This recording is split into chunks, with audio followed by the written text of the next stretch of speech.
శ్రీను గదిలోకి వచ్చి కింద పడిపోయిన బుక్స్ అన్నీ చూసి ఒక్కసారిగా ఇలా అంటాడు. ఏంటాద్య ఈ బుక్స్ అన్నీ ఇలా పడిపోయాయి అని అంటూ అడగటంతో ఆద్య ఇలా అంటుంది, అవన్నీ నువ్వు చదవటానికే, అందుకే అక్కడ పడున్నాయి అని అంటే,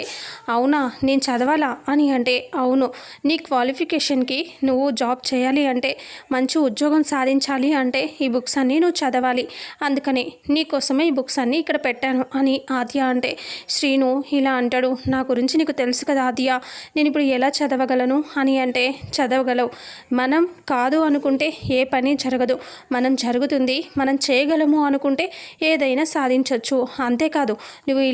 ఇప్పుడు ఇలాంటి పరిస్థితిలో నార్మల్గా ఉంటాను అంటే సరిపోదు, మంచి ఉద్యోగం చేయాలి, మంచి ఉద్యోగం రావాలి అంటే నువ్వు బాగా కష్టపడాలి, నువ్వు చేయగలవు కాబట్టి నీకు ఈ టాస్క్ ఇస్తున్నాను, నువ్వు ఖచ్చితంగా చదివి ఈ జాబ్ సంపాదించాలి అని ఆద్య అంటే, శ్రీను నా వల్ల అవుతుంది ఆద్య అంటే, ఖచ్చితంగా అవుతుంది, ఎందుకు కాదు, చూడు నువ్వు చూస్తూ ఉండు, నీకు ఉద్యోగం వస్తుంది, నువ్వు అసలు క్వశ్చన్స్ ఎలా వస్తాయి, ఎలా చదవాలి అనేది నీకు నేను చెప్తాను అని ఆద్య అంటుంది. బుక్ తీసుకొని శ్రీను మంచం మీద కూర్చోంటాడు కదా, ఇంకా మంచం దగ్గరికి వెళ్ళి బుక్స్ తీసుకొని దగ్గర పెట్టి ఓపెన్ చేసి క్వశ్చన్ ఆన్సర్స్ ఇలా చదివి వినిపిస్తూ ఉంటుంది. అప్పుడు ఆద్య చదివి తనకి ఎక్స్ప్లెయిన్ చేస్తూ ఉంటే శ్రీను చాలా సంతోషంగా హ్యాపీగా నవ్వుతూ